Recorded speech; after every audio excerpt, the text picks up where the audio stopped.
Bertemu kembali dengan kami di podcast Main Bola persembahan dari Radar Jogja. Kita akan membahas hasil pertandingan terakhir PSIM unggul tipis atas tamunya Semen Padang. Seperti yang sudah diduga, PSIM kesulitan untuk mencetak gol dan gol satu-satunya dicetak oleh Z Valente melalui titik penalti. Saya yang seru sih baca komen di media sosial ya. Walaupun menang banyak yang mencibir permainannya bosenin, ngono-ngono wae, kuklak kuruk dan sebagainya. Saya mau tanya Pak Nanto, bener Pak mainnya PSIM ini membosankan kata netizen ya? Yang kalau dari kacamata teman-teman yang menyukai gol banyak, ini ya membosankan. Tapi sebenarnya ada dua hal ya yang kemarin terjadi. Bisa jadi membosankan ini karena pertandingan kemarin itu berjalan satu arah. Lapangannya ini kayak teman-teman Radar yang senior-senior bilang itu, lapangannya miring sebelah. Setengah lapangan. Miringnya itu ke Semen Padang. Ke Semen Padang, jadi pemainnya turun kabeh gitu loh. Nah, ini bodohnya ya, ini gojekannya begitu ya. Tapi begini, boleh orang mengatakan bahwasanya permainan PSIM ini monoton. Monoton karena terlalu dominan. Iya. Gitu kan. Ya kita jujur aja. Sekarang begini, sejak kapan sih PSIM ini bisa main dominan seperti kemarin? Seperti musim ini gitu aja. Kita jujur aja lah, kita bertanya pada diri kita sendiri ya. Mungkin bagi saya yang baru mengamati PSIM secara rutin di 2 musim ini ya, saya agak kaget karena musim ini PSIM dominasi permainannya, ball positionnya itu sangat tinggi. Sangat tinggi dan ini tidak mencerminkan seperti tim promosi gitu. Sekali lagi kita harus sadar bahwasanya ini tim promosi. Ya. Teman-teman kan supporter, penonton, bahkan penggemar sepak bola kan inginnya melihat pertandingan ini dengan banyak gol ya. Dan juga mungkin dengan pemainan cepat, agresif, langsung, direct gitu kan. Ya kalau misalnya pemainan agresif, direct kemudian kita kalah dengan kebobolan banyak gol. Golnya banyak tapi bersarang di kandang, di gawang PSIM semua. Kan jadi itu enggak lagi monoton, itu menyebalkan gitu. Iya toh? Ya. Jadi kalau bisa dikatakan PSIM musim ini masih bermasalah, iya. Sangat bermasalah karena filosofi yang dibawa Van Gastel ini kan benar-benar filosofi yang fresh ya. Dan Van Gastel ini terlihat sekali ingin menciptakan identitas bagi PSIM. Identitasnya ya tentu yang selama ini dipahami oleh Van Gastel. Van Gastel ini lahir, tumbuh, besar, bermain sepak bola, belajar sepak bola itu di Belanda. Dan sepak bola Belanda itu punya karakteristik sendiri gitu. Jadi tidak bisa disamakan antara PSIM dengan Persija. Dominasi Persija dengan dominasi ball positionnya PSIM itu jauh berbeda gitu kan. Karena ini di 2 kutub yang berbeda karena filosofinya berbeda. Persija Brasil. Persija sangat Brasil sekali, 9 pemain Brasil di 10 ya, 10 pemain Brasil di situ. Sementara di PSIM ini kan sini sebenarnya sangat fresh dan tidak mudah bagi seorang pelatih untuk memberikan pemahaman cara bermain kepada pemain-pemain yang dari awal tumbuh, berkembang, belajar sepak bola ini dengan cara yang berbeda-beda. Di Indonesia ini kan belum ada sistem ataupun falsafah ataupun karakteristik sepak bola Indonesia itu seperti apa itu belum ada gitu. Kita jujur aja. Nah ini pelatih ini datang kemudian dia memaksakan main seperti itu. Tapi saya lihat ini on the textbook. Saya bukan membela Van Gastel ya. Saya nggak kenal dengan Van Gastel. Sama sekali saya nggak mengenal Pak Van Gastel. Ketemu pun belum. Saya kenal dikit. Nah, Nek Fahmi ini kenal Bolone gitu kan.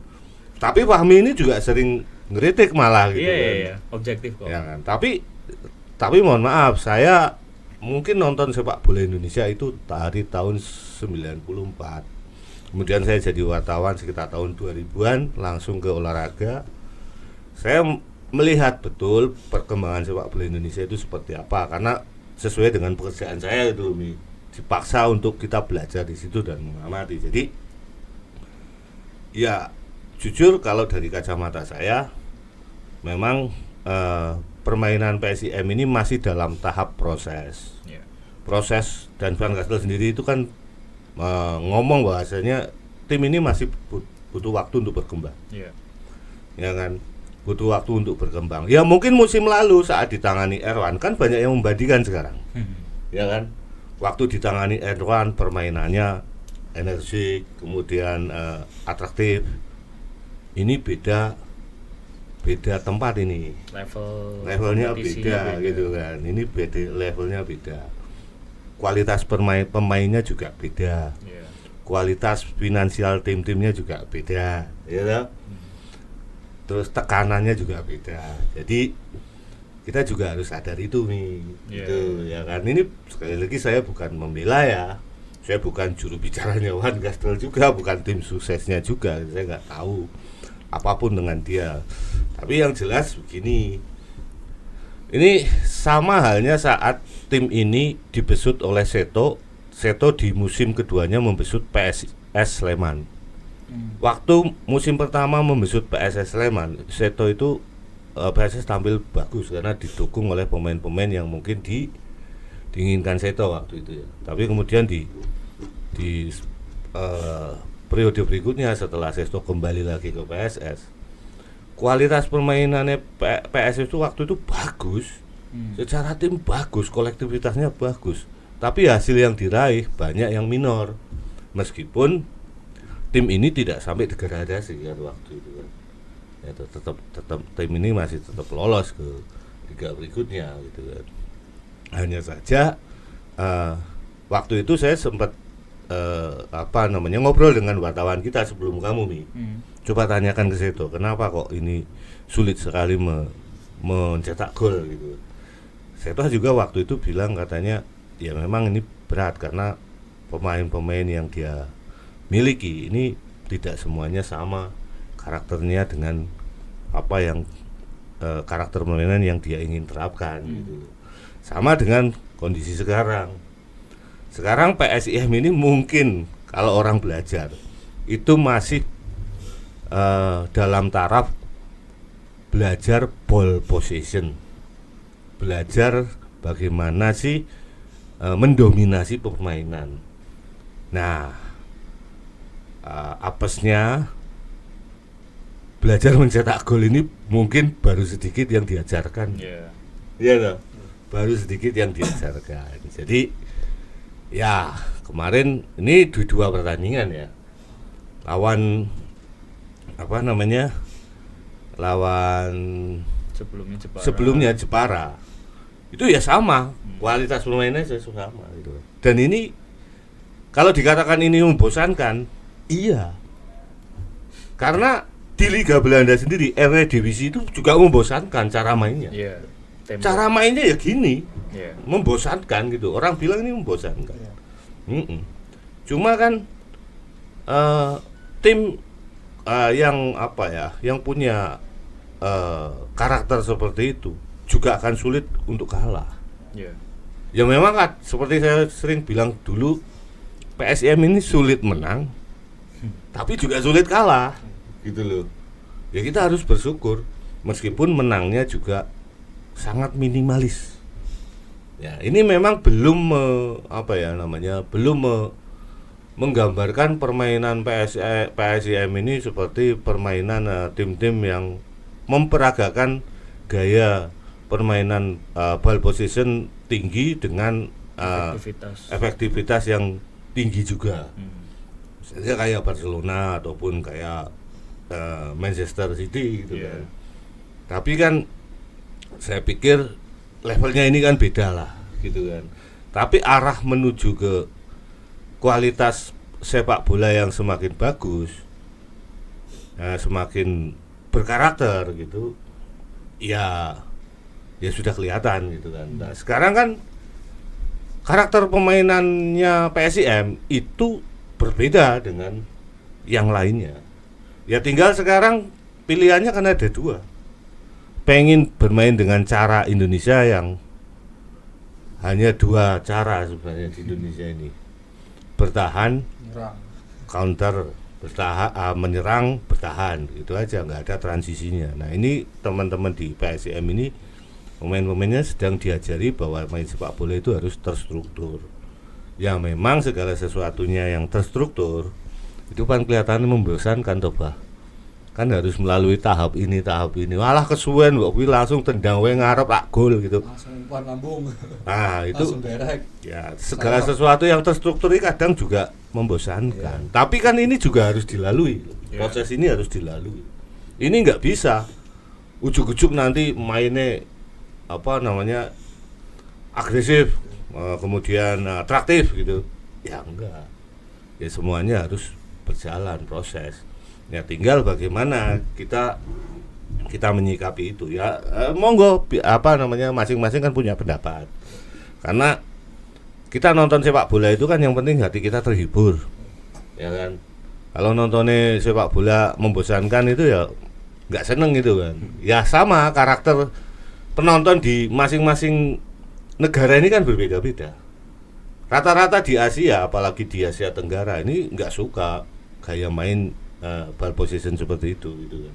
Tapi sekarang ini kan banyak yang mulai berubah cara pandangnya gitu kan. Ya monggo kalau misalnya pengen sepak bola yang kenceng gitu. Ya sekarang banyak tim yang bermain kenceng, tapi hasilnya kan belum tentu mereka bisa duduk di posisi ke-6 klasemen. Makanya Van Gastel itu selalu ngomong kan, bahkan beberapa netizen ini menganggap Van Gastel ini agak berpuas diri gitu kan. Ya kan bahwasanya tim promosi baru kemudian masih bisa duduk di peringkat ke-6 meskipun tapi ada yang ngomong lagi, ya tapi nilaimu itu lo mepet-mepet gitu kan. Menangmu sidik-sidik gitu kan. Sidik-sidik kok menang gitu kan. Ya Mi ya. Ya mending sidik-sidik menang gitu loh daripada kalah terus gitu menurut saya gitu loh. Dan sekarang sepak bola ini hasilnya yang diincar apa sih? Kan juga hasil akhir. Hasil akhirnya menang. Lah kalau kita mau main grudak-gruduk kalah yo malah soyo dipisui. Ya wis ora penak ditonton gitu kan, kesusu, gerusak-gerusuk, tabrak-tabrakan gitu kan. Ya memang segala sesuatunya kalau sedang menjalani proses ini memang agak membosankan. Kalau ya sama Mi, kalau kita sekolah gitu, sekolah kan ada berproses kita. Kelas SD gitu kan, kemudian lulus, waduh lulus SD sekolah SMP, lulus SMP SMA, walah kapan ki kuliah? Ya kan bosan lama-lama kan sekolah itu ya sama, tapi ya dijalani aja, dinikmati saja gitu kan. Ya namanya penonton ya berhak ngomong apapun itu berhak karena ini sepak bola ini kan apa ya hal yang menyajikan sesuatu yang menarik kan. Semua orang itu boleh berkomentar kok. Dan tidak ada satupun yang melarang kita untuk berkomentar gitu. Ini kan gitu. Dan saya pikir kembali ke permainan kemarin, hasil kemarin, saya pikir ini sebuah apa ya? Sebuah hasil yang cukup bagus lah untuk memutus hasil buruk yang didapat PSIM di 3 pertandingan ya. 3 pertandingan ini kan nggak pernah menang. Meskipun 2 diantaranya imbang ya dan 1 kali kalah. Sebenarnya sih dari rapotnya hingga pekan ke berapa ini? 16 rapotnya ini ya PSIM saya pikir masih hijau sih menurut saya. Ya nilainya B lah nih menurut saya. Nah kita kuliah ini B kan. Kalau A kan misalnya di 3 besar itu A lah. Nek peringkat ketiga kan amin gitu kan. Peringkat kedua A. Peringkat pertama A+ gitu kan. Kalau peringkat 3 sampai 6 ya B, meskipun ini mungkin kalau kita kasih nilai ya B- gitu kan. Kalau B ya peringkat kelima, B+ peringkat keempat mungkin. Ya, kita kan di apa ya dilasimkan aja di apa kita kasih nilai lah biar kita juga objektif. Ya toh, dan kemudian dibanding dengan tim-tim promosi lain. Sekarang ada di posisi berapa? Ya toh. Nah, ini saya pikir kemarin hasil yang cukup hasil, kita bicara hasil ya. Hasilnya ini cukup bagus dan menambah motivasi pemain dan juga manajemen dan juga mungkin ya supporter mungkin belum terlalu puas ya, karena ya gol iki ora iso gol-gol itu loh Mi. Iya. Gregetan gitu kan, pegang bola terus tapi tidak bisa ngegolke gitu kan. Ya saya paham bahwasanya penonton ini, supporter ini cemas karena takutnya kalah gitu kan. Ya Rami. Iya. Kan sebenarnya penonton itu lebih takut kalah PSIM ini kan, sehingga mereka teriak-teriak agar apa? Agar tim ini ngegolke gitu kan. Nah, tim ini menang ya. Sebenarnya apapun kritik dari supporter, penonton, saya pikir kritik ini bukan untuk menghina kok. Ya Mi. Tapi agar melecut pemain dan pelatih agar menang ini itu kan. Ya sekarang udah menang, ya dikritik lagi ya nggak apa-apa. Besok ya kalau sekarang masih belajar untuk ball possession, kedepannya mungkin Van Gastel ini akan mengajari caranya bagaimana sih mencetak gol yang banyak. Ini kan gitu. Ya dan karena yang kedua begini, mungkin teman-teman supporter ini juga bosennya pertama karena apa? Ball possession-nya tinggi, mainnya kelihatan seperti itu ya, golnya nggak jarang. Yang kedua, susunan pemainnya itu saja. Yeah. Nah ini yang membuat penonton ini sebenarnya, supporter ini penasaran, kenapa kau nggak mencoba yang lain gitu ya. Itu sebenarnya saya pikir tadi Bahana kan bilang, nah ini Pak, ini banyak netizen yang kritik ini kan, ya itu kondisinya seperti itu Pak. Mungkin itu Pak. Ya. Oke Pak Anto, saya juga sepakat sih. Masukan dikit memang. Kalau kita, saya juga nyaksain bola dari tahun 90-an, memang kan gaya sepak bola di situ kan dari dulu bras-bras, lari, wing, lari, oper tengah.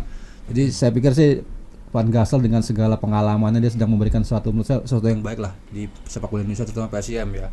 Dan kalau ini fakta ya Mi ya, dari 16 pertandingan kan mungkin hampir sebagian besar PSIM tuh menang secara ball possession ya. Iya. Ya kan? Kayak kemarin aja Kalah cuma dengan Persija. Oh iya. ball posisinya 69%. Nah, artinya kan ya dengan kualitas pemain katanya Liga 2 bisa menguasai bola dengan tim-tim seperti Malut, Dewa dan Bali bahkan. Artinya ya sebenarnya sudah pas ya apa yang dengan Van Gassel, tinggal ya tunggu waktu aja, prosesnya kan memang panjang lah sepak bola. Apalagi kan yang diubah itu memang dari akarnya ya Indonesia itu kan. Oke Mi, yang mau disampaikan dari Van Yang Gassel mau kemarin. disampaikan, aku nonton bola dari 2010-an ya, karena aku baru lahir tahun 2000. Terus Iya Pak. kamu nggak lahir tahun 70 Tommy? Bukan, bapak saya tuh. Wah, Iya benar. berarti umuran aku ya. Iya, bapakmu umurku dong. Iya, bapak saya kelihatan. Oh, berarti kaya anakku ya, Mi. Bahas silsilah keluarga saya. Wah, Ya, ini dua generasi berarti. Iya. Tapi kemarin pada saat setelah pertandingan sih Gassel bilang bahwa timnya cukup sulit memenangkan pertandingan kemarin lawan Semen Padang, dan harus diakui memang ini kalau menurut opini pribadiku ya, ugly win. Kemenangannya dengan permainan yang jelek. Ugly babak pertama struggle sendiri, pemain bingung mau ngarahin bola kemana, menang di area tengah iya, tapi ketika sudah di final third atau sepertiga akhir menuju kotak penalti lawan tuh bingung, akhirnya di back pass lagi atau cuma muter-muter di situ. Sangat tidak efektif lah, sangat tidak klinis. Ya Gassel bilang itu dia mengakui timnya memang belum punya strategi khusus atau pendekatan yang jitu untuk bagaimana membongkar pertahanan rapat tim-tim yang low block, defensive line-nya sangat rendah. Terbukti kesulitan lawan Jepara, Biak, kemarin Semen Padang juga kayak gitu. Walaupun kalau diamati menit-menit awal tuh Semen Padang sempat ngegas dari dua wingernya. Sebelumnya kita sempat bahas bahwa wingernya Semen Padang ini mengkhawatirkan atau perlu jadi sorotan tersendiri, dan kemarin bener kayaknya 5-10 menit awal tuh justru Silord ya terutama. shoot on targetnya lebih dulu Semen Padang, karena dua wingernya nih punya kecepatan, punya kelincahan dan ngeburu gol di menit-menit awal. Tapi karena kayaknya golnya nggak dapet, terus mungkin mereka back to form awalnya, yaitu main bertahan dan sabar di belakang. Tapi ya sepanjang 45 menit babak pertama nggak ada gol yang tercipta, dan shootnya PSIM yang on target juga minim banget. Kemarin sih yang menarik sempat dikonfirmasi pada saat preskon, ada yang mencatat dari 5 pertandingan terakhir catatan shootnya PSIM tuh mencapai 70 shoot. Yang on target. Enggak, 70 shoot ke yang gawang, yang on target 21. Dari 21 yang gol cuma 5 yang jadi gol. Itu kan berarti efektivitasnya sangat rendah. Kalau kita bandingin tim-tim lain yang mungkin per pertandingan tim yang di atas ya, Persija, Persib, Malut kemarin aja menangnya 6 gol. Memang gol-golnya sangat minim yang dicetak PSIM. Di klasemen surplusnya +1 doang, beda sama Persib, Borneo, Malut tuh yang surplusnya udah lebih dari 9 atau udah 2 digit lah. Dan itu juga kalau Gasel sih menganggap surplus 1 bukan suatu yang mengkhawatirkan buat dia ya. Dia bilang ya memang hanya surplus 1, tapi ya sudah, memang itu yang terjadi. Saya nggak tahu kemarin jenengan nonton nggak Pak di streaming? Nonton dong dari awal sampai akhir. Di menit 30-an itu wasit nge-call kapten buat ngasih informasi bahwa VAR inaktif. 2 kali itu VAR Ya, inaktifnya. menit pertama tuh menit 30 saya ingat. Terus menit 37-an tuh kembali aktif kayaknya karena ada panggilan lagi. Terus pas babak 2 penaltinya Ze Valente itu kan menit ke-60. Tapi Franco Ramos dijatuhkan menit 58. Memang tidak ada pengecekan VAR. Dan memang langsung di-call, diputuskan penalti. Yang saya nggak tahu apakah itu VAR-nya tuh memang masih tidak aktif atau kembali inaktif karena tidak ada pemberitahuan lagi di lapangan. Inaktif. Nah, ini saya melengkapi Fahmi. Fahmi kan di lapangan. Iya. Saya nonton di TV. Jadi menjelang pelanggaran, Iya. saat terjadi pelanggaran, di situ muncul langsung VAR inaktif. Soalnya kan, saya potong.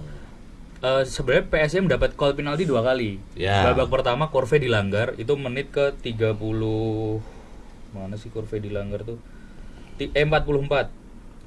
Setelah itu dicek VAR, dianulir, tidak jadi penalti. Terus Franco Ramos dilanggar menit 58. Itu nggak ada pengecekan VAR dan langsung di call penalti.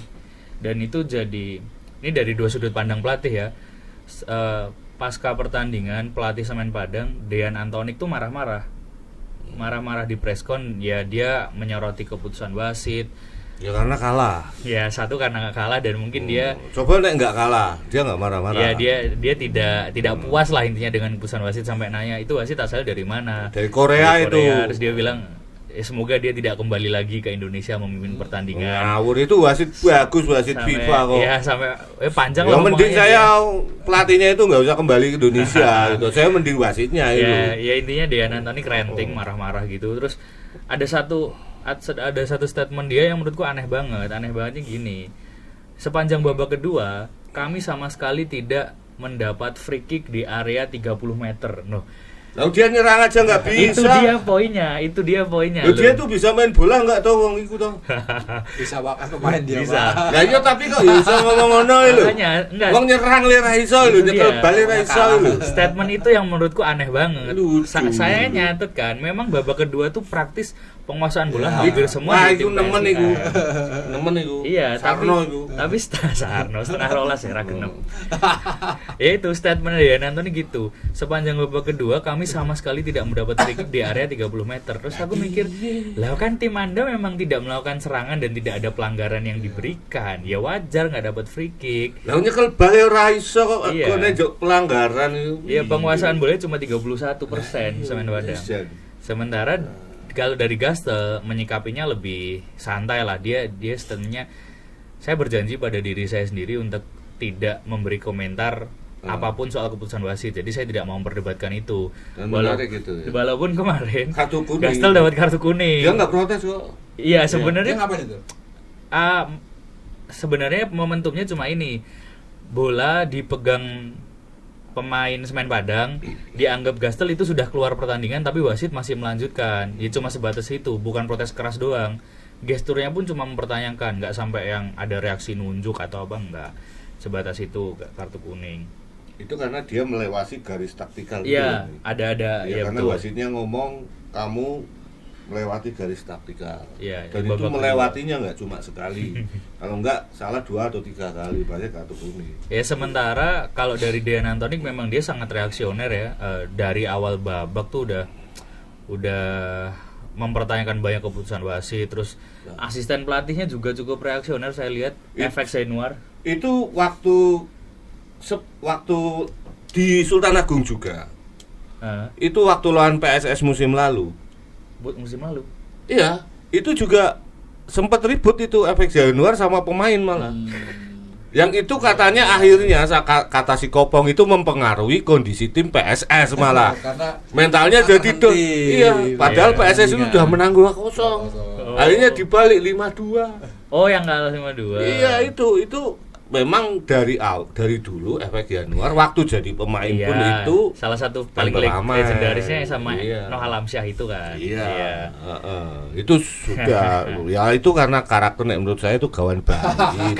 Baik. Ya Ya, nggak usah nggak pasalnya nggak usah kita perdebatkan Iya. karena kita sudah tahu karakternya biasa seperti itu. Iya. Tapi nek pelatih ngomong gitu yo, langsung nyekel balik ora tahu kok Ya kon itu. entuk pelanggaran. Statement yang Iya. menurut saya agak aneh itu sih, tapi yang lain ya udahlah, itu mungkin ada kekecewaan pribadinya dia.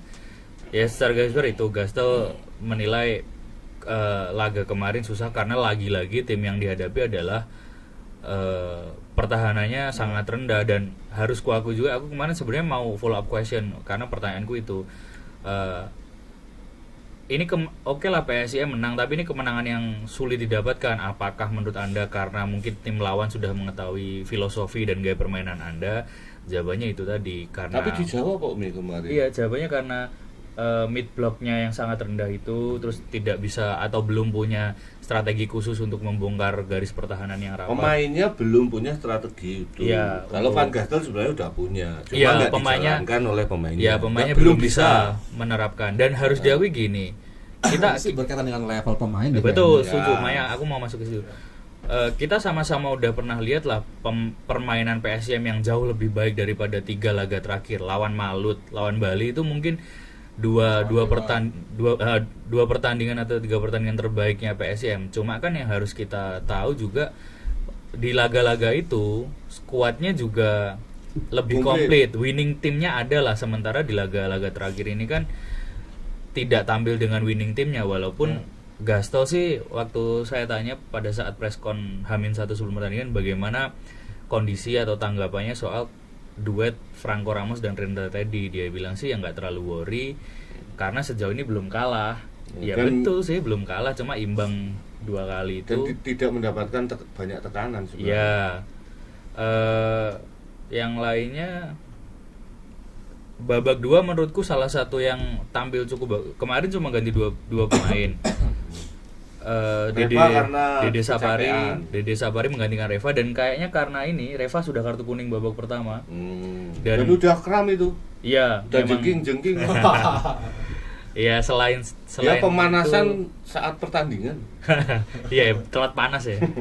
Selain itu Seva juga masuk, dan menariknya menurutku aku baru akhirnya bisa ngeh kehebatan atau skillnya Seva ketika dia bermain di ruang-ruang sempit, karena jarak antar pemainnya Semen Padang tuh kemarin deket banget, jadi ruangnya sangat sempit dan dia tuh sangat enjoy mobile memainkan bola di ruang sempit yang Ya itu. karena kakinya pendek. Iya, yang itu Karena- tidak dimiliki gelandang lokal lainnya di PSIM. Dia kan menggantikan Sudin. Sudin kan determinasi tinggi, larinya nggak kenal capek, cuma visi mainnya, bagaimana dia mengelirkan bola, kapan dia scanning masih minim. Sementara Seva punya keunggulan itu yang rasanya belum dimiliki nomor 68 lainnya di PSIM, termasuk Gulam ya.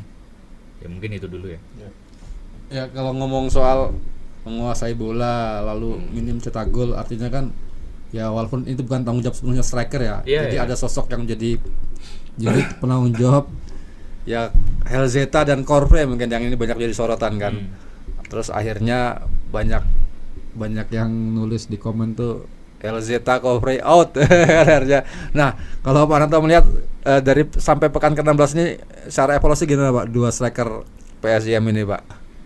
Ya sebenarnya tugas kalau di kacamata Gastel itu kan sebenarnya tugas mencetak gol itu enggak cuma Striker. ada di pada striker Iya. ataupun penyerang.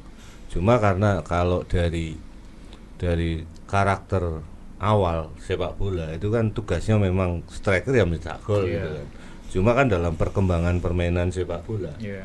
ini kan berkembang terus. Kemudian dalam beberapa filosofi permainan itu tidak harus striker yang mencetak gol gitu kan. Yang penting siapapun bisa mencetak gol yang akhirnya membawa kemenangan bagi timnya. Nah, ya kembali lagi sepak bola ini kan berproses berevolusi gitu. Iya.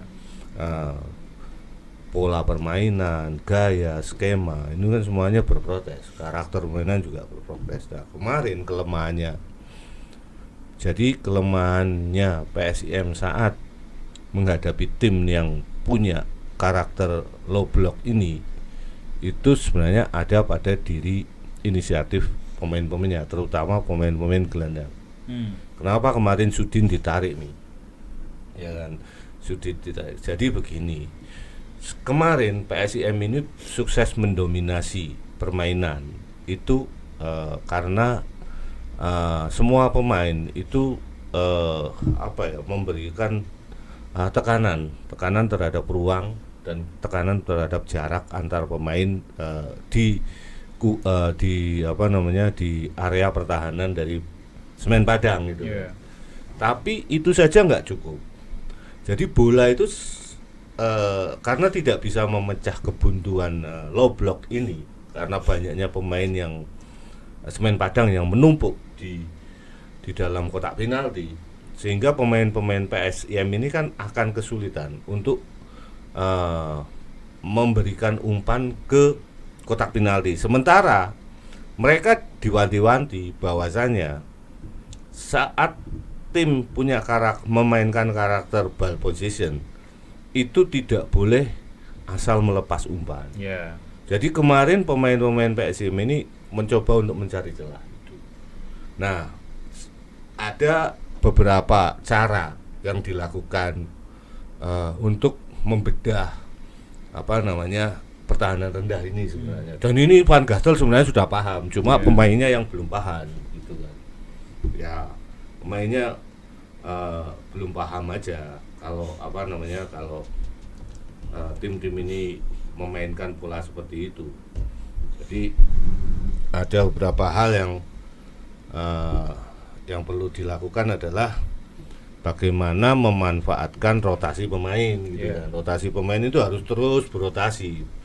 Baik pemain itu pemain gelandang menyerang, bertahan itu harus terus berotasi. Terus kemudian memanfaatkan lebar lapangan. Lebar lapangan dalam artian wing dengan menaikkan posisi wing ini kan. Sehingga apa? Wing ini nanti bisa memberikan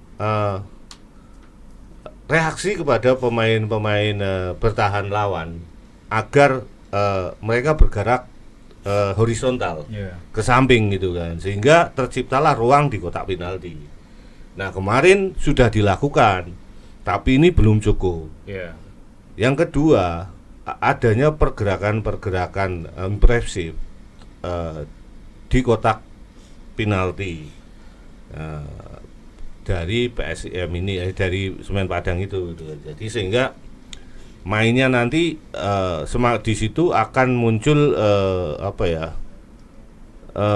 kebingungan dari para pemain bertahan Semen Padang terhadap gerakan-gerakan tanpa bola ataupun gerakan-gerakan 1-2 sentuhan yang dilakukan oleh pemain-pemain PSIM, terutama gelandangnya. Makanya kemarin si Sudin itu kan ditarik diganti Seva. Karena Sudin ini pasif saat itu gitu kan. Nah,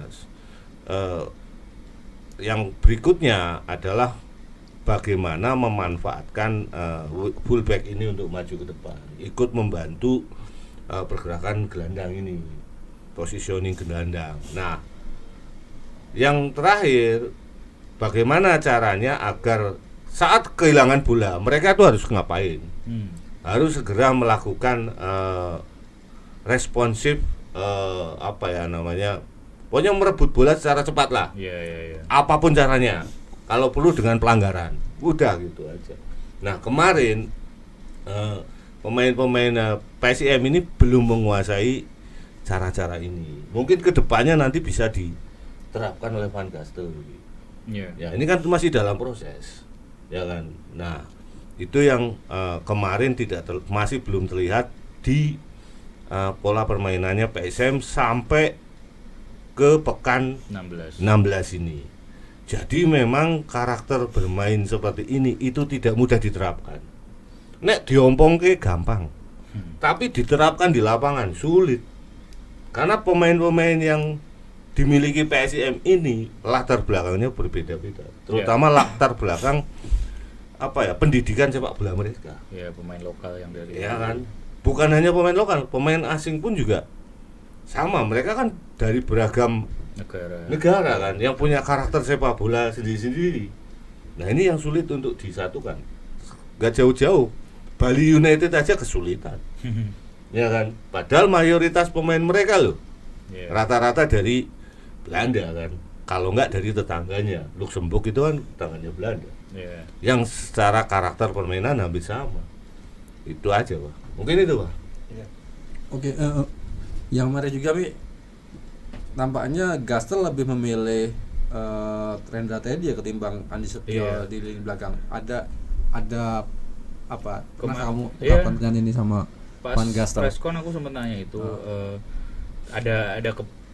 ada pertimbangan nggak sih memainkan Andi Setio dari menit pertama? Jawabannya adalah ya selama Yusaku cedera, memang yang tersedia di bek tengah saat ini hanya Rendra Teddy dan Andi Setio. Dari segi kesiapan yang memang lebih siap Rendra Teddy.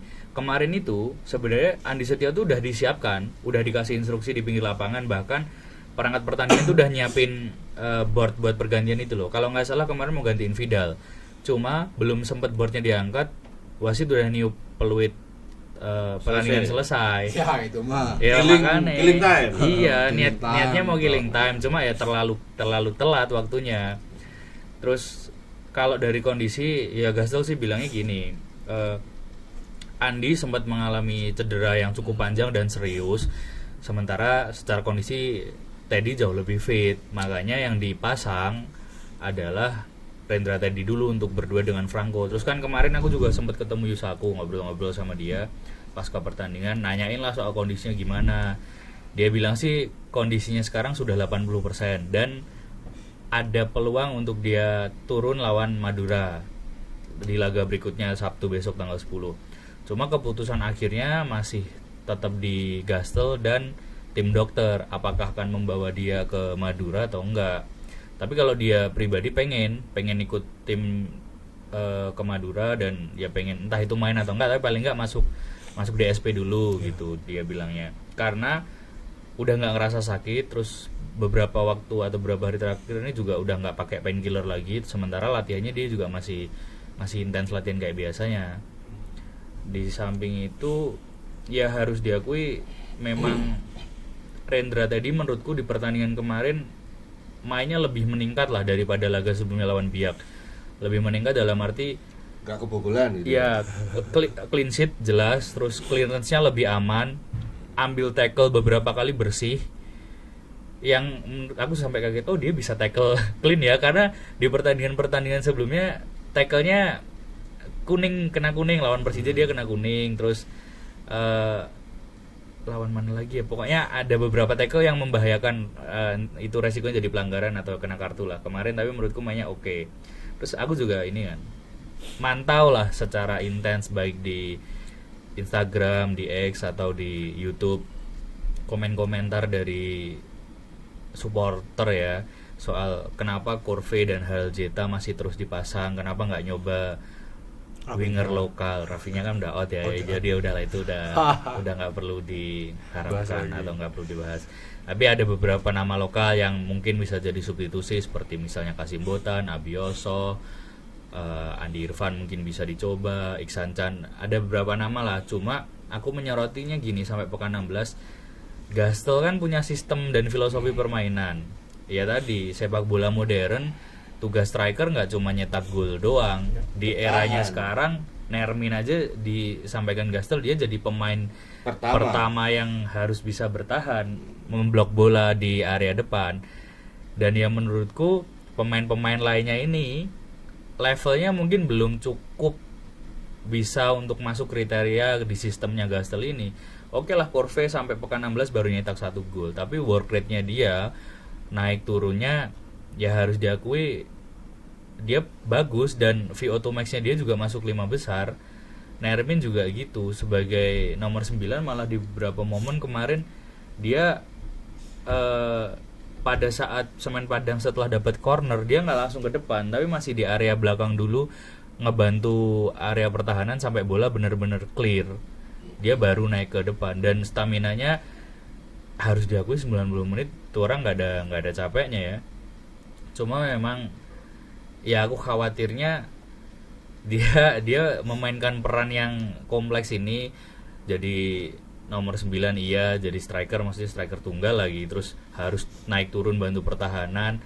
Ya takutnya lupa caranya nyetak gol. Ya karena dia terakhir nyetak gol udah lumayan lama, 7 pekan lalu lawan Kediri itu bulan Oktober. Sekarang udah ganti tahun nih. Udah pekan 16. Terakhir nyetak gol pekan 11. Tapi sebenarnya dia juga bisa nyetak gol kok Mi. Iya betul. Kalau misalnya penaltinya dikasih sama dia. Oh iya. Tapi kan dia nggak pernah ambil penalti. Z itu sekarang nyetak 5 gol. Kalau nggak salah 3 itu penalti. 3 atau malah 4 ya? Ya 3 kalau nggak salah. Iya. Iya, 3 penalti, dan ya nggak tahu ya. Dari Gastel sih soal siapa? Penalti takernya dia nggak pernah menunjuk kamu penendang pertama atau penendang utama, ini yang kedua enggak. Yes, sekali lagi dia waktu itu pernah bilang siapa yang secara mental kuat, siap dan kuat ya silahkan ambil. Yang penting ojo rebutan. Ya buat Gastel para pemain sudah dewasa, silahkan berkoordinasi sendiri di lapangan, karena kan dia, walaupun dia sebagai pelatih ya, tapi bagaimana mentalitas psikologis pemain ya yang tahu, yang sedang main di lapangan, dan dibebaskan kayak itu. Zé Valente punya akun ini enggak? Medsos enggak? Aktif dia di Instagram. Aktif. Jadi kalau mau habis nendang penalti itu harus dipatin tuh komennya. Kalau nggak gol siap-siap dibanjiri komen. Enggak, tapi menurutku Z itu pemain yang paling dalam tanda kutip disayang di PSM sekarang, karena mainnya bagus terus. Dia jarang lah gendong 10 pemain tuh. Iya, malah dia kan absen sekali tuh pada saat lawan Persija Jakarta ya. Itu harus diakui tim lini tengahnya kerepotan banget kan nggak ada Z. Kalau pernah lihat Zé Valente sebenarnya pemain nomor berapa sih Pak? Kalau dia tuh sambil dia tuh minta bola ke kiper loh. Iya. Maksudnya itu tugas alat masuk kan paling enggak. Harusnya iya. Tapi tugas Zé Kadang Valente. dia main 8 juga. Z itu karakter 10 klasik. Iya. Yang Aku ingat kayak Veron mungkin. Sebastian Veron. Dia lebih ke, nggak usah jauh-jauh ke Veron, Carlos de Melo itu. Ya. Itulah sebenarnya dia klasik banget loh di Liga Indonesia. Jadi playmaker kalau dulu orang bilang. Playmaker gitu, kayak orang kalau dulu orang bilang itu playmaker. Jadi kalau dikatakan dia kayak karakternya siapa namanya Toni Kroos, itu ya tidak. Enggak gitu sih. kan. Toni Kroos nggak ada skill kayak dia gitu loh. Melewati pemain Enggak, itu enggak. Toni enggak. Kroos passing diagonal tuh pas gitu. Kayak Modric itu juga enggak gitu kan. Terus kayak siapa, Messi pun dia enggak gitu kan. Messi kan sebenarnya itu nomor 10 modern kalau Messi. Iya, karena bisa main di 7, 11. Ya, jadi memang perkembangan sepak bola ini agak evolusi terus, tapi pemain itu punya karakter bawaan sendiri kok, punya talent sendiri. Kayak Zé Valente ini dia sangat klasik, jadi nomor 10 klasik gitu. Iya. Kalau sekarang itu mungkin di MU itu Bruno Fernandes lalu kemudian Vitinha di Vitinha PSG. gitu kan. Iya. Kalau dia dikatakan seperti Rodri, enggak lah. Rodri itu nomor 6 kan. Iya, tapi kan sebenarnya sekarang nomor 6 sekarang itu kan sangat dominan. Rodri itu kan sangat dominan kan? Shadow kan jadinya, malah dia kadang main 8 juga. Dan dia nggak bermain yang stylish klasik kayak kayak menari-nari, pokoknya kakinya itu kalau udah pegang bola itu enak sekali gitu. Ya kalau Z itu nomor 10 klasik gitu. Iya. Nomor 10 klasik. Jadi apa ya? dia tipikal pembagi bola, pengatur ritme, terus pengumpan juga, assist juga. Kalau gitu. kalau di tim lain kok saya melihatnya agak setipe sama Messi Doro. Ya, sama. Tapi Messi Doro ini lebih agresif. Iya, dia lebih ability ofensifnya Ya, lebih tinggi. Lebih agresif. Jadi Tapi ini ya Mas, ya kecakapannya dia 11-12 ya, ngambil dengan- bola ke belakang, sabar Sama itu. scanning gitu 11-12. ya cuma di apa ya, pasangannya Messi Doro ini juga agak setipe si Jaja ini Iya, kan. Hugo Mes betul ya. Kalau di PSIM ini kan pasangannya dengan Raf Masov. Iya, Raf Masov itu beda sudah banget tipikal cara nomor mainnya. 6 kan. Pokoknya dia breaker gitu kan. Dia yang mengganggu Iya. apa namanya ritme pemain lawan, permainan lawan ya. Saya pikir ya ini menarik. Jadi dulu waktu Z datang pertama kali di PSS itu saya melihat bahwasanya wah ini pemain yang sudah langka ini di Liga Indonesia dan dimanapun sudah langka kemampuannya itu. Iya. Sekarang kayak kalau misalnya di Persebaya kan mungkin kayak si Rivera kan. Oh, iya. Cuma Rivera ini Sergio nggak Rivera. seperti stylish banget lah. Dia Iya, masih iya. sedikit berbau yang agresif gitu loh. Kalau Z ini kan tipikalnya dia santai mainnya, benar-benar wah nomor 10 murni gitu kan. Iya. Dan punya pemain kayak Z ini sebenarnya kalau seorang striker itu sangat enak sebenarnya. Karena apa? Para striker ini tinggal cari posisi aja gitu. Iya. Nanti bola itu akan datang ke dia kan. Kalau punya pemain kayak Z itu. Jadi ini pemain yang sangat menyenangkan bagi seorang striker sebenarnya. Cuma kembali lagi tipikalnya strikernya PSIM ini kan bukan tipikal striker yang memanfaatkan ruang ya, Iya. tapi lebih memanfaatkan pada kekuatan, kemudian gaya permainannya juga gaya permainan yang lebih banyak apa ya, tidak nomor 9 murni. Iya, betul. Jadi mereka tidak mengandalkan sprint jarak pendek. Iya. Gitu. Nah, kalau Z ini dipasangkan dengan David Wah, iya. Da Silva, Iya. selesai ini. Iya. Ini kombinasi Oh, itu enak banget ya. betul. kombinasi dua pemain yang sangat luar biasa. David Iya. itu umpan-umpan daerah selesai dia. Iya, iya Jangan. benar. Sama dulu Carlos de Melo tuh pasangannya Jackson F. Thiago. Jackson F. Thiago kayaknya kayak David Da Silva. Iya. Mirip kayak Dengan gitu. perut yang gembul. Oh dulu masih Jackson itu begitu datang ke Liga Indonesia, wadahnya kayak strikernya persis yang dari Kurakau, Oh, Kastaner. Kastanya, tapi lebih atletis. Iya, iya. Oh luar biasa Jackson. Saya juga ngebayangin itu strikernya Persija Maxwell kalau dapat bola dari Z itu enak banget itu. Dia kayak one shot one goal loh itu Maxwell tuh. Cuma kan memang Alano dia tidak setipe Z. Tokantin itu Oh iya, Tokantin juga itu ngeri. dipasangkan dengan si Z ini selesai itu. Karena karakternya ini Z ini wah enak nih. Tapi saya lihat ini ya Pak, kayak beberapa laga terakhir atau kayak kemarin aja Z tuh bisa nusuk sampai area dalam, cuma bola yang dikasih di final pass-nya ke Nermin jarang sekali bola atas yang harusnya itu jadi keunggulannya Nermin. Z cenderung ngasih ya antara bola daerah atau bola bawah yang harapannya malah jadi rebound dan ada second line nanti reboundnya entah dari Rahmatso, Vidal atau Sudin. Aku nggak tahu. Ya saya juga Malah jarang dieksploitasi itu dari area kepala. heran kenapa kok Z ini nggak klop dengan Rafinha. Hah? Rafinha itu keunggulannya kan sprint jarak Oh, pendek iya. sebenarnya, memanfaatkan ruang meskipun dia posturnya itu nggak Pendek gede dia. ya, tapi dia itu memanfaatkan peluang satu one shot one goal itu bisa sebenarnya. Iya. Tapi kenapa kok nggak klop ya?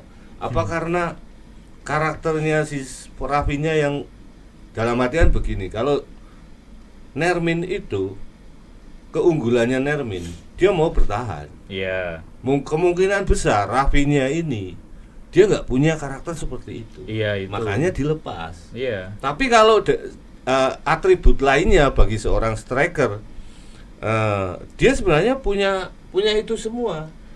Gitu loh. Malah menurut saya kan Rafinya nomor 9 klasik jadinya sebenarnya, karena dia bukan tipe penyerang yang Ya.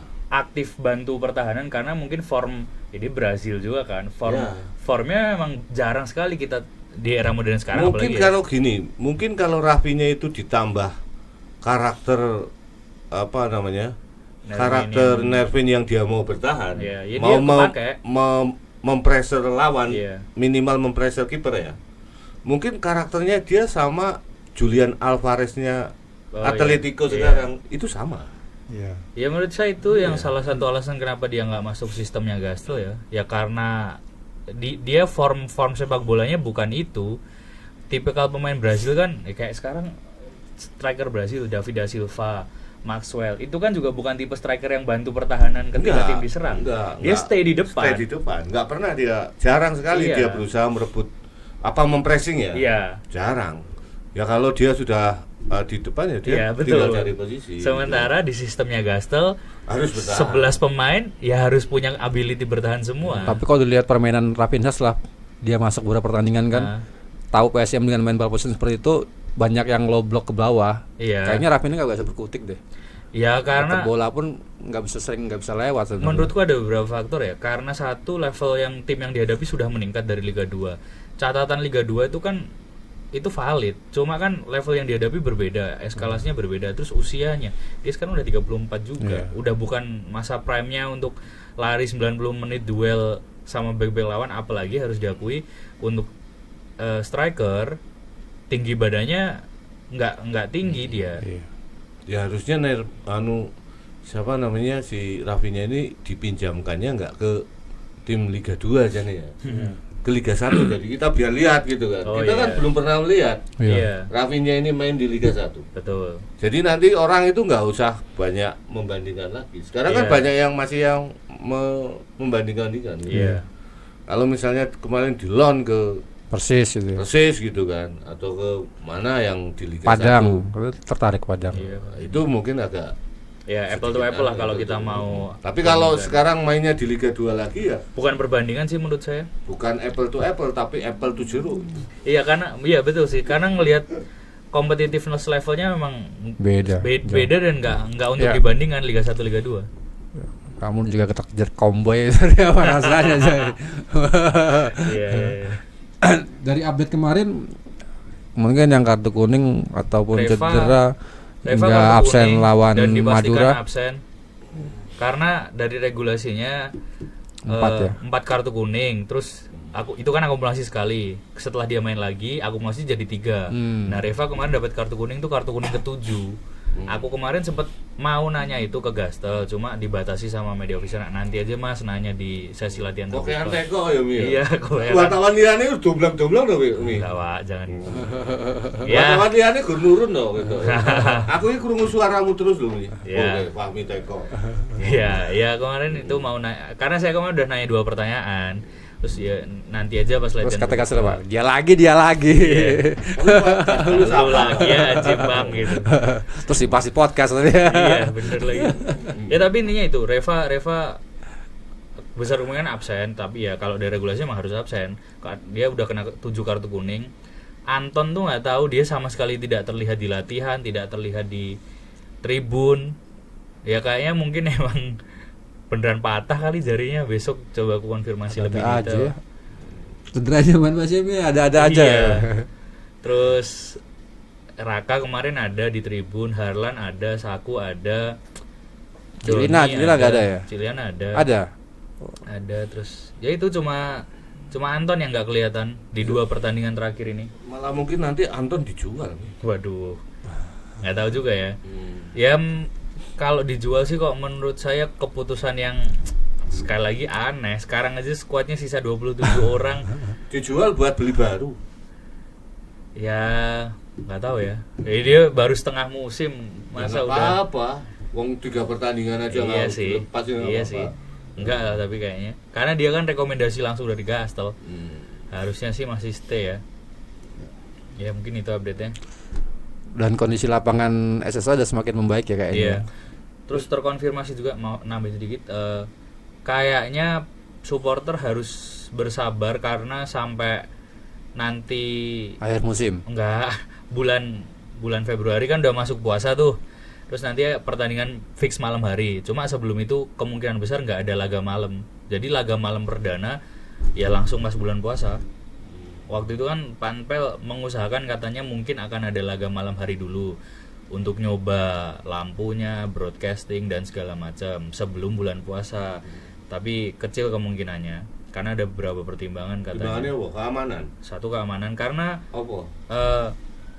tanggal 25 Januari besok kan udah putaran kedua. Itu laga perdananya lawan Persebaya Surabaya dan kemungkinan, ini masih kemungkinan ya, akan ada kuota tiket untuk Persebaya karena pada saat putaran pertama lalu PSM sudah diberi kuota tiket, jadi kayak ada timbal balik kayak gitulah.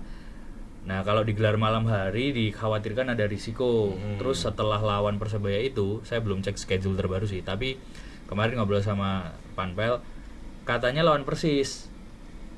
Dikhawatirkan kalau digelar malam hari nanti ada intrik yang mungkin terjadi di area atau di luar stadion, dan itu salah satu antisipasinya laga digelar sore hari. Terus bulan Februari sudah masuk bulan puasa, pekan ke-3.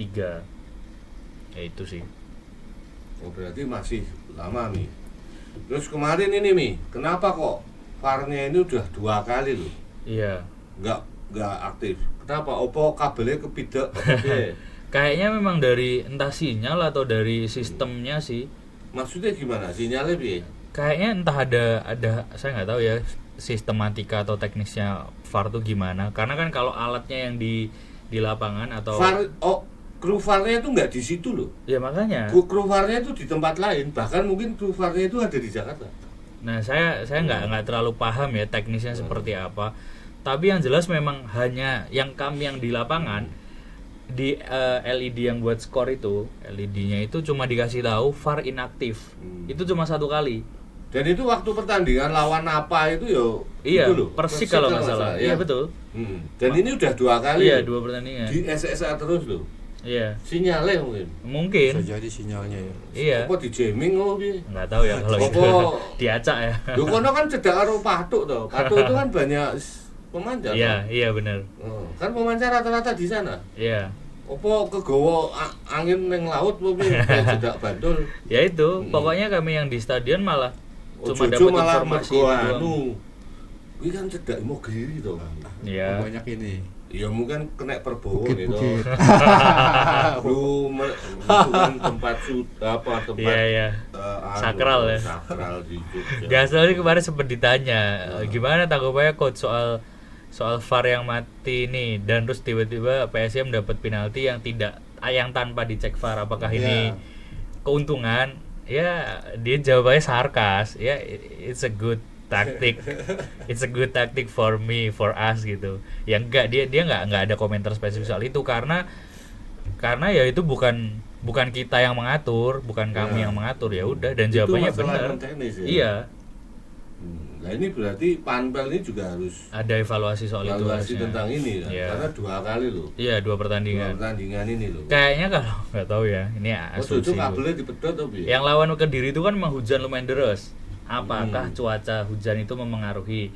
Cuma kan laga kemarin tuh cerah, sampai selesai pertandingan cerah, nggak ada gangguan dari cuaca apapun lah. Kok datnya pedot itu apa? Harusnya Sinyalnya pakai yang punya si itu dong. Oh iya, pakai merek itu. Punya itu. Iya, Pak iya. Elon. Iya. Nah, terus apa namanya?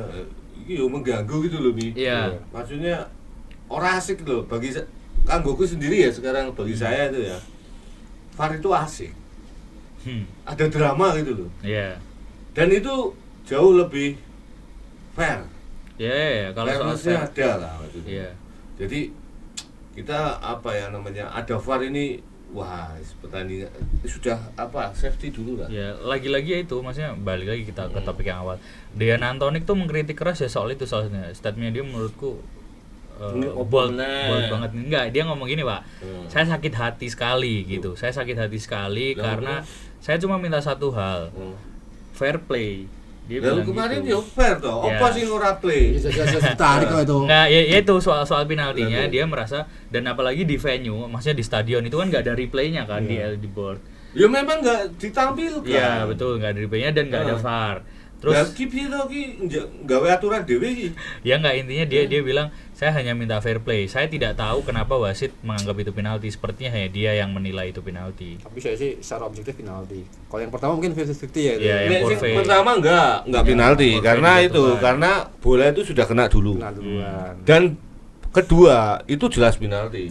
Saya tuh Karena kemarin, didorong dari belakang kok. Iya, saya tuh Iya. kemarin make it clear-nya kan nonton dari streaming kan, karena buat Tarik nge-replay Franco Ramos didorong sih lebih tepatnya. Kan itu kan mau corner kick. Iya. Mau corner kick terus Tarik. iya. Oh iya ding didorong kok ya. Iya dari belakang. Dan itu pakai tangan, ditarik gitu loh. Tarik. Tarik nih, Betul. Tarik. Sama kayak pada saat PSM lawan Persib Bandung pas Reva Ya, narik narik Mm-mm. tipis tapi Heeh, kelihatan. Baros atau siapa waktu itu Ya. yang Terus, akhirnya dapat penalti. Itu yang Sudin itu jatuh itu ya ditabrak dari belakang loh sebenarnya. Tapi VAR nggak aktif. Iya. Waktu itu wasit play on kok. Itu kalau ada VAR itu nanti cek loh. Nah, Bener, itu pasti ada calling. Karena setiap ada kejadian di kotak penalti Iya, harusnya yang berjalan begitu cepat, harusnya itu ada pasti call. Iya benar. Nah kemarin VAR-nya nggak aktif. Iya, call-nya cuma sekali itu pas Waktu babak pertama. Corvée itu. Iya. Lah kan yo fair toh sebenarnya. Iya, iya, iya. Terus maksudnya sing ora fair iki ngopo? Sakit hatine opo? Nggak tahu, mungkin ya karena rentetan tren buruk Penalti mungkin.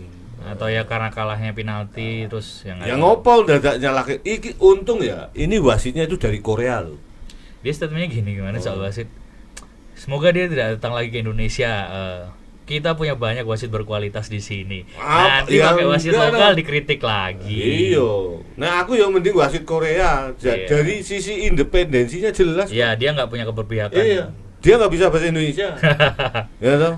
Nggak kenal dengan pemain. Dia pengen Purwanto.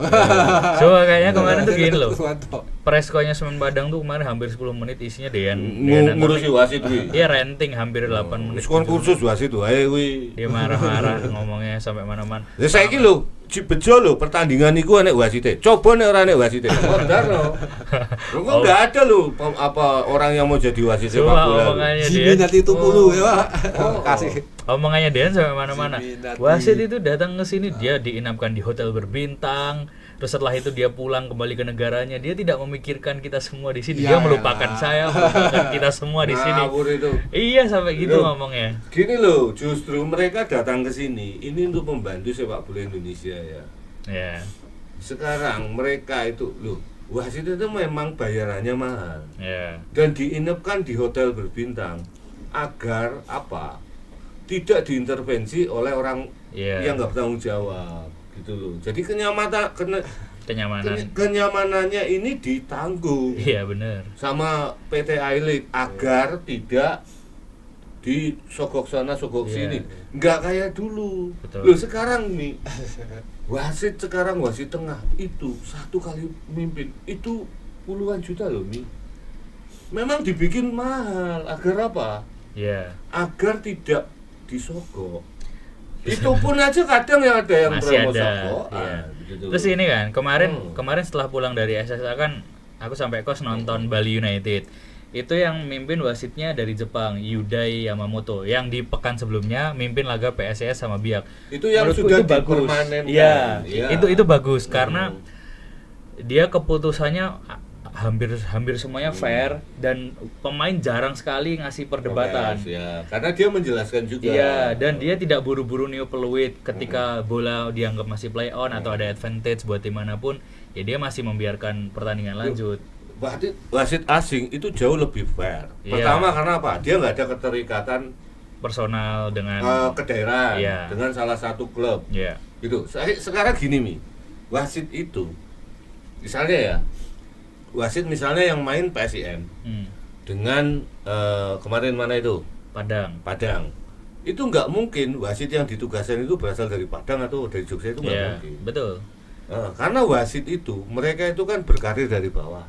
Rata-rata mereka itu lewat askap dulu atau Ya. askop dulu. Di situ kan ada pembinaan wasitnya. Kemudian naik ke atas ke Pemprov, Ya, kemudian regional wilayah. Ya, betul. Pemprov itu kemudian naik ke wasit nasional. Jadi di situ udah originnya dari wasit ini itu juga dicatat betul Hmm.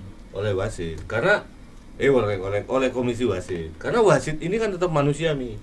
Kalau dia orang Bandung ya, mesti dalam hati kecilnya dia pasti juga pendukungnya Persib.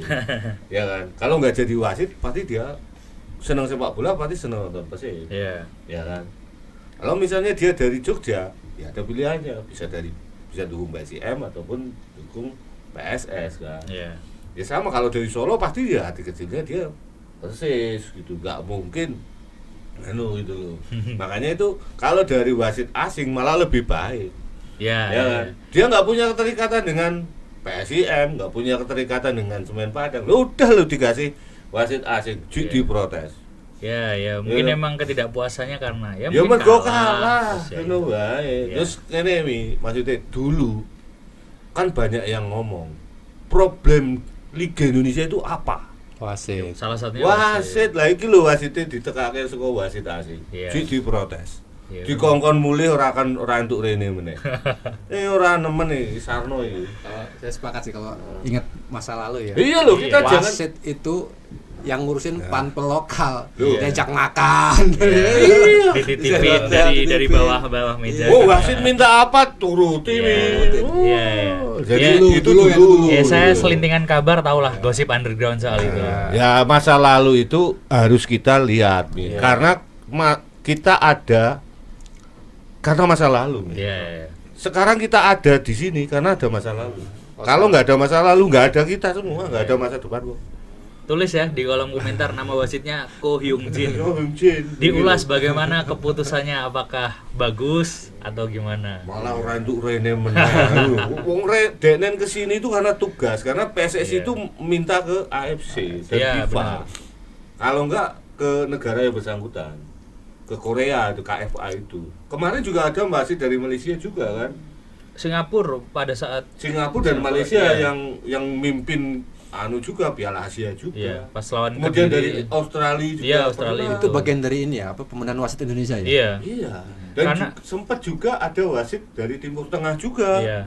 Dari Yordan itu yang malah akhirnya mimpin timnas lawan mana itu kan Iya. pernah mimpin Liga Indonesia juga. Salah satu yang paling kelihatan yaitu sih pemain jadi jarang protes ketika wasitnya dari luar Indonesia. Iya. Itu kelihatan jelas. Dan ini bagus ya, bagusnya begini karena pemain-pemain ini kan cikal bakal pemain timnas. Iya. Siapapun itulah, semua pemain di Liga Indonesia, pemain lokal ya, Hmm. pemain yang punya Kans. KTP Indonesia, paspor Indonesia, itu punya kans untuk bermain di timnas. Iya. Ya toh. Dan kalau mereka bermain di timnas dan mereka pernah dipimpin wasit-wasit internasional seperti ini, mereka jadi tidak kaget. Betul. Ya toh. Sekarang kan Vietnam itu nggak pernah ada wasit asing. Makanya Vietnam kalau main di Asia ya toh, yang Iya. ada VAR-nya dan punya Banyak wasit kartu yang merah, wah, ya. mereka sering kena kartu merah. Mainnya sembarangan. Selain soalnya. sembarangan dan itu dikritik juga oleh pengamat-pengamat sepak bola di Vietnam. Iya. Mohon maaf. Karena ya. di liga lokalnya Iya. dianggap itu hal yang normal ya. Iya loh, Nek, saya malah mengapresiasi. Jadi wasit ini memberikan dukungan contoh bagi wasit-wasit Indonesia. Iya. Ya kan? Sekarang jujur aja, wasit Indonesia yang pernah mimpin laga FIFA Gak banyak. nggak banyak, paling Tore. Torik Alkatiri, Ya, siapa lagi? Jimmy Napitupulu tapi sudah ini ya. Gak pernah. Nggak pernah. Kazuki itu. Secara Sekarang gini aja, wasit Indonesia yang pernah mimpin Piala Dunia siapa? Gak ada kayaknya. Belum. Nah, ini salah satu pembinaan sepak bola Indonesia juga nggak boleh melupakan pembinaan wasit. Ya. Tidak hanya timnas saja yang targetnya main di Piala Dunia, tapi wasit-wasit ini kalau bisa ada yang mimpin satu Laga, pertandingan di iya. Piala Dunia dong. Iya. Jadi perkembangan sepak bola Indonesia ini sempurna. Nah, ngono lho. Ora wasit malah dipaido terus. Engko nek bal-balan ra wasit piye coba mi? Iya. bener. Oh. Kasih judulnya ya. Coach Dejan Antonik. Loh, dulu saya pernah nih. Dulu pernah main bola tarkam. Ya. Protes. Akhirnya wasite ya wis nek ora gelem dipimpin aku ya wis gantinan metu wasite. Lah kene plonga-plongo ora sido main bala. Main tanpa wasit lucu banget. Main orang wasit tok piye. Main 3. Jadi wasit itu enggak gampang. Iya, benar. Belum pernah yang ngrasake wasit. Saya pernah ngrasake wasit. Dadi wasit dulu. Yo angel tenan kok. Saya pernah wasit 17-an. Dimarahin ibu-ibu RT. Ya mergo wasit bal-balan sarungan lho. Iya. Iku wae diprotes ya. Iya, apalagi di stadion ya. Ngono. Jadi wasit itu enggak gampang. Ya, pressure-nya ini ya. Mangsa. Karena kalau yang ada rusuh yang ditimpukin bukan pemain, wasit. Dan wasit ini Yang dikejar wasit. sekali lagi elemen penting dalam pertandingan. Ya, setuju. Enggak ada wasit, enggak ada main bal. Ya. Ame ngopo coba? Karena nggak ada pelatih bisa pakai caretaker. Bisa, heeh. Iya, Ora usah bener. nggo pelatih neng caretaker, tapi bal-balan ora nggo wasit piye? Jan coba. Dengerin di, dia lancar bahasa Indonesia kok, Pak. Ya ora Dengerin, apa. dengerin ini. Sekali-kali yo deknen kritik wasit, ada yang kritik deknen. Fair kok. Belum ora fair. dikritik. Iya, fair kok. Oh. Oke. Berilah contoh yang baik bagi sepak bola Indonesia. Sepakat. Good point. Kalau mau gitu terus kapan berubahnya gitu. Yo, ora mau bayarane gede. Oke. Dhewe ora sepiro bayarane yo. Apa lagi, Pi? Cukup kali ya, karena belum ada hasil latihan terbuka. Tapi idealnya atau polanya biasanya setelah pertandingan tetap latihan hari ini.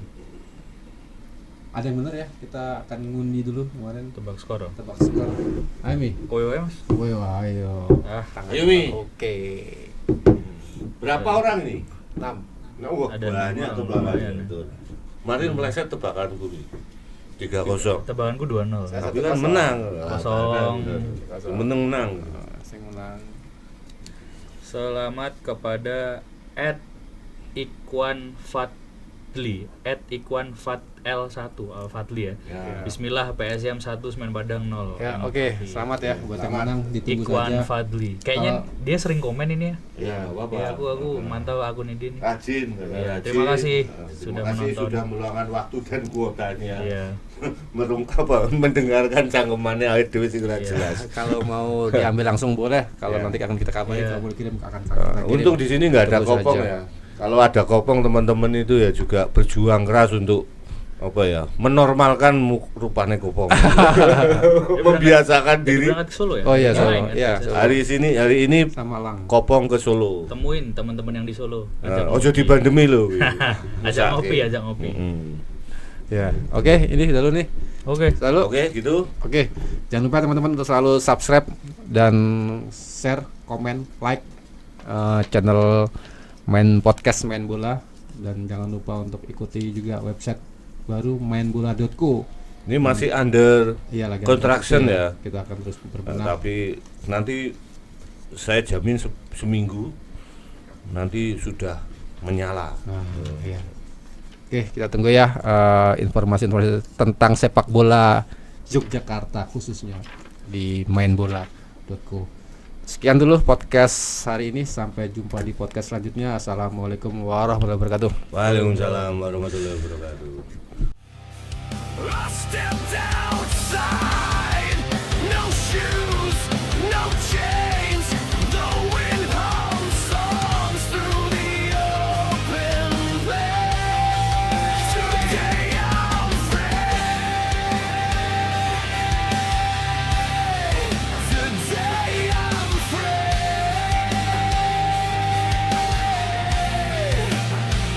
No clocks, no logs, just sky and